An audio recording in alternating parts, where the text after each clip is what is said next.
In the spirit of reconciliation, the entire team at Curious Freedom acknowledges the traditional custodians of country throughout Australia and their connection to land, waters, and community. We acknowledge that sovereignty was never ceded. It always was and always will be Aboriginal land. We pay our respects to their elders, past and present, and extend that respect to all Aboriginal and Torres Strait Islanders people listening today. I would like to acknowledge in particular the Darug people who are the original custodians on the land on which I record this podcast.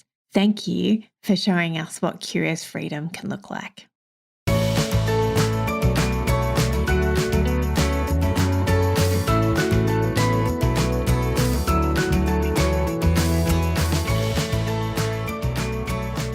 Hello and welcome to Curious Freedom Podcast. I am your host, Kirsty and I have got a friend in the studio with me today. It is my gorgeous teammate, Jodie. Hello, Jodie. Hi, Kirsty. Hi, everybody. Jodie, can you just introduce yourself to our dear listeners? This is your first time on the podcast, so I would love for you to introduce your gloriousness to everyone. Where shall I start? I've been working with Kirsty for almost 2 years now. Yeah, so and having lots of fun in the process. I've also just recently graduated as a qualified counsellor. So, yay. I hadn't studied anything for almost 30 years, so it was a bit of a leap of faith and a bit of a challenge at times, but I really enjoyed it. And now I'm looking at what's next so I can help people even more. Yeah. And you used to be a travel agent. Oh, yes. What else have you done in your life? Oh, we're going that far back, are we? Yeah. Yes, in my previous life as a travel agent, I worked in the travel industry for many, many years. I also like to do a little bit of community theatre. Let's put a little plug in for my latest show. Do it. Go for it. Yes, I'm going to be appearing in Legally Blonde for Strathfield Musical Society in October. Yeah, free plug. Yeah. Awesome. No, it's good fun. I got a bunch of really close friends and we've been doing shows together for a long time and yeah, we enjoy it. And what do you love most about your role as a declutter coach? Oh, that's a really good question. I would say the thing that I love most is seeing people's transformations, especially when they have a really big mindset shift and almost making yourself redundant. You know, our work is done when people are able to coach themselves through the really hard parts. And I really like that. So that's really rewarding. And what are we going to be talking about today? Well, I guess leading on from your podcast that you did with Jen about systems, I thought it might be good to talk about some of the barriers within those systems that are like little roadblocks along the way. So like, for example, the laundry system. So breaking it down really specifically for people to see what works and what may be stopping them from getting the decluttering process going or getting organized in that space.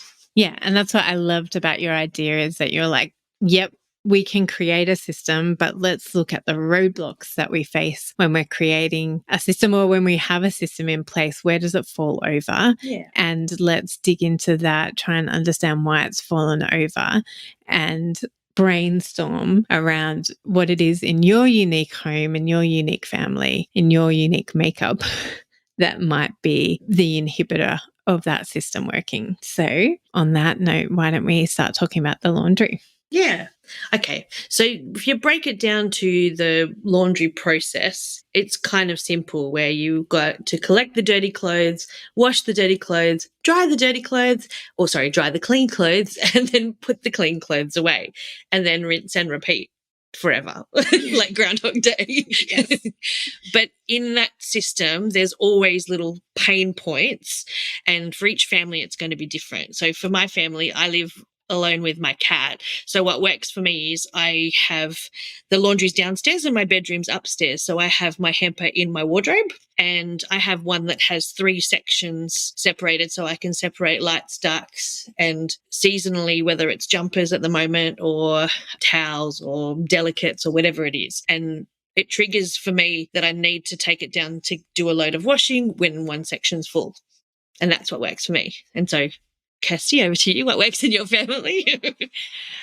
What works for us currently in our family, given that we are a family of teenagers, tweens, and mildly capable adults is we have a laundry basket in our ensuite, the master bedroom ensuite, and that's where mine and my hubby's clothes go. And for the children, they have to walk a couple of steps to the laundry, and it's just down the hallway. It's like 10 steps, 20 steps if they do tiny little shuffles each from the bathroom. And they take their dirty clothes to the laundry, and they're pretty good at doing that.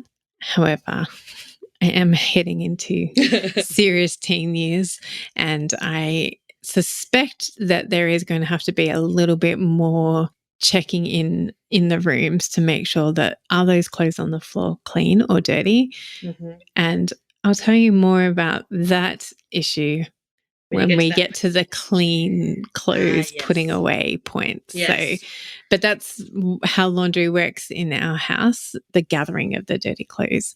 Well, yeah, no, only just I was going to say some of our clients, that's where their pain point is for their family. So it's that the kids don't pick up their floor off the bathroom floor when they chuck their dirty clothes off when they go in the shower, and that's where they stay until one of the parents comes along and takes them, usually mum, takes them, put them in the laundry basket. And that's where the pain point is. Some families have got a really great system where it is in the laundry and they've got separate little compartments for all the different things and no one puts anything away in there. So it's a matter of asking that question to say, why is it not working? So is it because you're reliant on other people? Yeah. Or is it a case of that it is too complicated?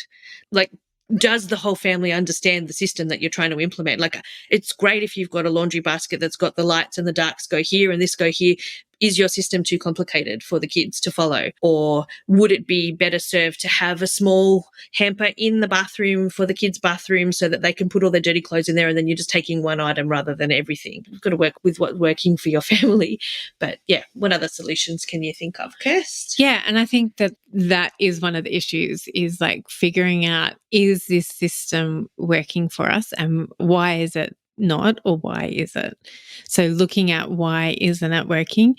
Is it because the kids find it too difficult? Is it that they're so forgetful? Maybe they have neurodiversity and they just literally don't see the clothes on the floor. Yeah. Maybe it's a step too hard to even put it in a laundry basket in their room. Or maybe it is because you're expecting them to walk to the laundry and that's the step too far. So what is it that is making it too hard? And what I say to clients all the time is you can change a system, but it's about implementing the habits of the change before you can figure out whether or not if it's the system that's not working or if it's the change that's not working. And so it's really tricky at the start of when you're implementing any change because people have got to get used to the change. And they find some people can find that easy, some people can find it really challenging. And you know, even us, like if you move where the cups are in the kitchen, you'll still go to that old cupboard for a couple of days, couple of weeks, maybe even a couple of months before your brain remembers, oh yeah, that's right, I moved it to another cupboard. So to have grace for your family when you tweak a system and just make tiny tweaks, even having grace for them and helping them to remember and helping to wear in those new neural pathways, because that's when you can determine, actually, this system isn't working for us. We've all tried to keep to this system and this system is too hard. For instance, sometimes having those 3 different baskets, you might, dear curious one, you might be really frustrated when you find a black t-shirt in with the whites and you're so frustrated. Like, how hard is it, teenage child? Or how hard is it, 4-year-old? Or how hard is it, husband or partner? Or how hard is it, wife or partner? Or self. How hard is it, self? To look at the basket before you chuck it in and know that you're putting it in the wrong pigeonhole in that basket. So is, again, coming back to your point, Jodes, is the system too complicated? Yeah. What is the stumbling point here? And asking, like having those conversations with your family going, what do you find challenging about this? Is it just because you're too lazy? Maybe, but maybe there's something else going on. Yeah. Then step 2 is the washing. So for me, my trigger of when I need to do the washing, because I don't wash every day, is when that basket is full, and then it triggers me. And let's face it, most of my clothes are black and dark colors anyway, so the darks do get done more often. Is the trigger point when any of those three? Yeah, for me it is. Yeah. It's let's be honest, it's usually when the darks is full.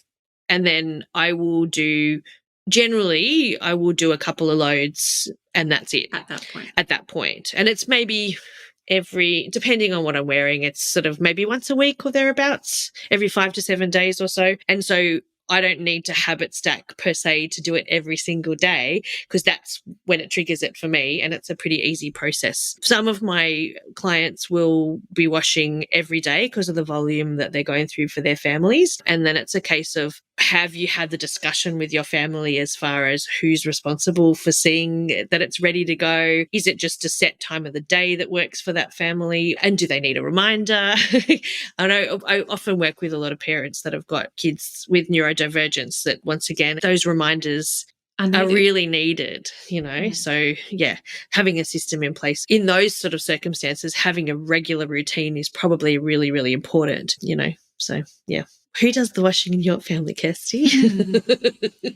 That's a great question. My kids have made it very clear to me how much they hate the washing, the clothes washing. They've said to me, we will do any other task in the house. Do you make them clean toilets then? No.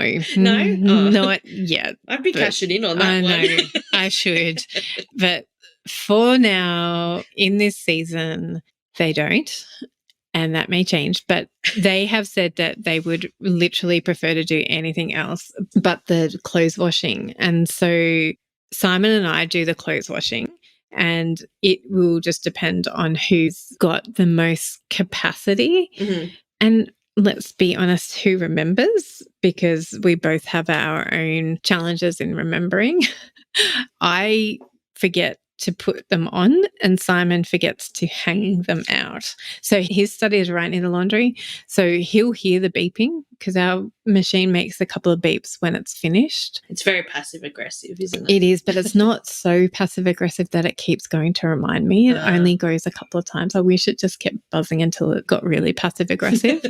But it's passive aggressive enough that so Simon, when he's home working from home, he'll get it out of the machine, and that's where the job finishes for him, because he's going back-to-back meetings. So he literally has a minute. Yeah. So he takes it out to stop it from beeping. And he's got a real paranoia about clothes stinking. I think maybe his mum used to leave them in, forget to hang them out. And so he's quite particular about clothes smelling. So he gets them out like almost as soon as the first beep goes, he'll get them out. So he gets them out. My challenge up until recently has been to remember to put them on, like to even gather them.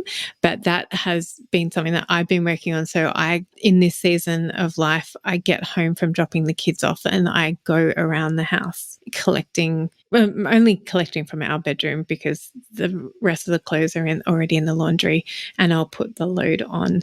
My challenge is also I'm at the absolute opposite end of the house to the laundry. So if I'm recording a podcast like we are today and I've got my door closed, I find it really hard to hear the machine.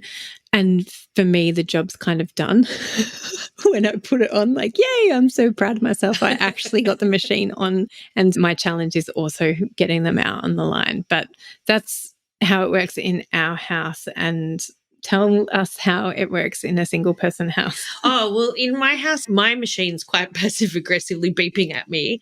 So for me, the job of washing, because I'm only doing it once a week, is not done until their clothes are either on the line outside or they're on the rack inside if it's raining. Or in winter, the way that the sun is at my house is that by midday in winter, the backyard is in darkness, and I don't really want to be one of those people that hangs them on the balcony at the front of the house. So no judgment if that's what you do, but yeah, I have done it occasionally, but I'm not a fan, and I always hide that. Yes. Well, more my passing neighbours don't need to see my underwear drying. Yeah. So in the getting the clothes into the washing machine, there can be a couple of pitfalls, Yeah. and stumbling blocks, and that is, even remembering to do it. So Yep. how can we remember to do it? Do we need to put a reminder in our phone every morning? Do we need to put a reminder in our phone on the weekends if that's when you're choosing to do it? How can your future self thank you for remembering to do it? Because sometimes I know for a lot of people, it's out of mind, out of sight. Yeah. So if it's in a laundry basket that doesn't bulge, or if it's in the laundry and you never go into the laundry, if it's in your bedroom and you're rarely in your bedroom during the day and it's only when you come in the evening and you're like, oh, I forgot to put the laundry on and I'm not putting it on overnight. I don't need to save electricity by putting it on overnight, or I'll just forget, I don't have time in the morning. Whatever the reason is for not putting it on when you see it. Again, this is what is my stumbling block and how can I make it not so? Is there a tweak to change that? And a lot of washing machines, I don't use the function, but a lot of washing machines have a function where you can set a timer for it to go. So, you don't want to have wet clothes overnight in the thing, but you remember in the evenings. Yes. That's when you remember. So if you can get out the manual and figure out how to set the timer so that it will do load it up when you remember in the night, so that it will do the load in the morning when you're actually available to put the thing in the dryer or put it on the line when it's done. And it's not a matter of having to even write yourself a note then. No. It's just figuring out the manual to how to do it. I don't know how to do those things, but yes.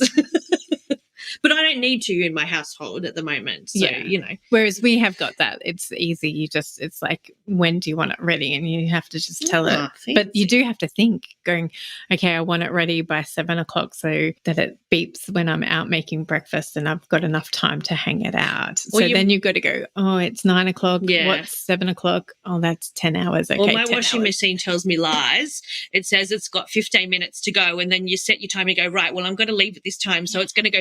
Then all of a sudden it's got 20 minutes, and then it gets too sudsy or whatever it is that it's doing, and that throws out my schedule sometimes. 100%. So it is going, again, this is the whole point of this podcast, and you can use what we're saying in any area of the house. What is the stumbling blocks for you or for other people in your house? Where is the system falling over for you? And is it getting the washing on? So yes, you've gathered it, but now is the challenge getting the washing on and then unloading it as well. So let's move to the unloading and hanging it out. If you're someone that uses the dryer, if you can try and think of it all as one step, so that once it's finished, they go straight in the dryer, or once it's finished, they go straight on the line, whatever that step is. For me, I think about this step and the next step as being one. So when clothes are dried, I immediately put them away. Yes. That's for me what I've done, because I grew up in a household where items would get put back into the laundry basket and then we'd be creating more ironing. And I think I've just decided I don't choose to iron as an adult. I have a couple of items that need ironing and they very rarely get worn because I don't like to iron. But for me, what works for me is I hang the items that are hanging in my wardrobe, and I hang T-shirts and hang all sorts of things. I hang them to dry. And then literally just pick the hanger and take it and put it away. So that process is even easier for me to put things away. So because I don't enjoy that part of it, it's just done. One less thing to have to think about. So I don't know whether that's a big pain point. I haven't found that being a huge pain point, the drying. It's the forgetting to put the drying out and the wet clothes staying in the basket. And the forgetting to bring the clothes in. Yeah, that can sometimes be a pain point. The biggest pain point in this process, apart from the getting the dirty clothes, is the last one. It's the putting the clothes away. I think that's probably where it falls down for most people, I would say. And it can be because the wardrobe needs a declutter, because there's maybe too many items in there so that there's not an obvious place to put things away. Sometimes it can be because it seems really insurmountable then. That maybe things are drying at different paces, especially that happens in winter. So you're like, I'll deal with it later. But I've found even when I did that, I did a couple of loads of washing on the weekend and things were drying at a different pace, and I put them away as I went because, let's face it, I don't have kids, so I don't have to. I'm just worrying about myself. So, yeah, easy to say.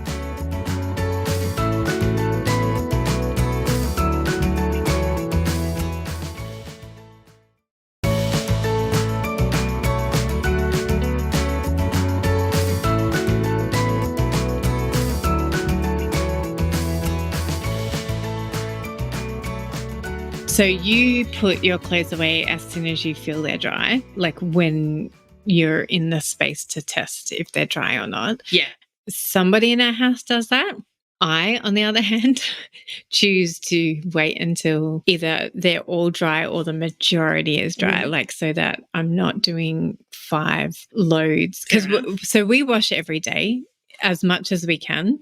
Like if Simon or I remember the clothes. So the most it will go without a wash is 2 days. Like, so, we might forget today and then we've got tomorrow. Somebody will definitely put it on tomorrow.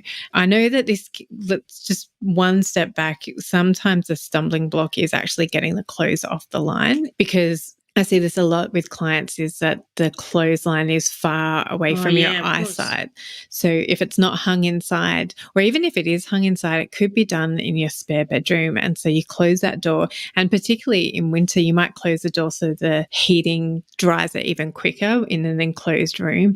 And so the door's closed. And so you're not even walking past. Like, for instance, in our house at the moment today, just as you came, I had finished hanging up clothes in the back room that the only reason to go down there is the laundry. And I don't go to that room. It's Simon's study. He's not in it for another 2 days because he's working in the office. So if it wasn't for him, nobody else would go down there and nobody would see it. And again, I am a visual person, so I need to see things to remember to do them most of the time. Otherwise, I can easily forget. So the laundry, like, unless I deliberately remember and intentionally remember, I wouldn't even go down there to check that they're dry. And that can be true for even outdoor lines. Like, if you're not closing blinds up and looking outside, if there's no reason to look outside. I find this most particular in winter because it's dark by 4:30, 5 o'clock. Or you ask the kids to close the blinds and they're never going to look outside to see if there's clothes on the line. And so if it's out of sight, out of mind, you can forget to take it out. You could have, again, it could be the dryer. You could have heard the machine not being in a position to empty the machine. The machine stops buzzing. Yeah. And you don't remember those clothes until you go to put another load in. So that can be a stumbling block. So again, what can you do to remember that there's clothes on the line to get them off? But 100% agree with you, Jodie, that a lot of the time in our clients' homes, they resist putting clothes away because there's no space to put those clothes away. Yeah. Or the system's not clear in the wardrobe itself. So maybe they haven't revisited it for a little while and the socks and undies drawer has merged into a little bit of an everything drawer. And then there's a couple of shelves that maybe once were designated for jumpers that are now a bit of a catch-all for whatever's going. And it just means you've got to revisit it again and really, really look at what is stopping me from being able to put these clothes away. Is it a habit that I just don't have? Is there a physical barrier where there's no space? Yeah, or I can't even get into the wardrobe. Yeah. I've had clients where their wardrobe is so full of clothes and other things that they don't even use the wardrobe anymore. And they actually just get their clothes from their clean laundry pile. Yeah. Whether that be a clean laundry basket or a pile of clothes in front of the tall boy. Yeah. Dear listener who knows exactly who it is I'm speaking about. And it's not unique to that person. Like, so many of our clients, their wardrobes are so full of stuff, clothes and otherwise, that they're not even putting their clothes away. And, that is definitely a first world problem where we have too many clothes that we're not even putting those clothes away. And then there's lots of other reasons that, again, you may have teenagers in your home where you go and give them their clothes and they don't put them away, and then they get mixed in with the dirty clothes, and then everything needs to be washed because nobody can remember which ones are dirty and which ones are clean. And yes, we want to empower our children to be functioning adults. And also we want to be sane parents. Yes. So do we just put the clothes away for them sometimes? Do we nag them until they crack it at us and do the work themselves? Do we just not care and let all the clothes be the clothes and it's their problem? Do we insist on them doing their own washing? Because some families, going back to the how do we even get there, some families do have their laundry set up so that each person has their own dirty clothes basket and clean clothes basket. at what point and for what functionality and for your particular family does that work? And maybe that is something that can work for you. You know, when the kids reach 14, everybody has to do their own washing and they're all responsible for the whole cycle. But again, coming back to how do we help them? How do we train them in that? How do we teach them? How do we teach them to look out for their own stumbling blocks? Yes. And how can we help them to tweak a system? Because we can teach them our system and what's worked for us, but everybody is unique and sometimes they need help in tweaking their own system. And how much control are we willing to let go of? How much control are we wanting to take back when things aren't going well for them, whether it be in the system or in life, and we're wanting to support them and encourage them. Yeah, and I think it's important to have an agreed set of minimum values or minimum standards, I should say, for the family, for the task. The agreed set of minimum standards for the family might look different for one family to the next family, you know? Yeah, and it could be. So, for instance, are you talking about, okay, in our family, the minimum standard is if I can't get into your room for a safety hazard check, I am taking over and I'm taking all those clothes. And if you've got no clothes to wear tomorrow, not my problem. That's on you because you let it go so far. Or like, what is our expectations of each other in contributing to a family's functioning? Exactly. I know from my mum and dad, when I was growing up, that's my experience living in the family, was that we would only have 2 shirts for the week for school. So, and we'd have a sports day in the middle of the week. So if we didn't put our clothes in the dirty clothes basket for mum to do the washing, then it didn't get washed. And that's it. No, but that's what worked for your family. It doesn't mean that that's what anybody needs to implement. It's just saying, where is the boundaries in your family? Yeah. And what are you willing to take on board? And what's your personal boundaries as a curious one listening to this? What's your standard? And then what could be the standard that everybody compromises on? Because we live in a family of other people. Yeah.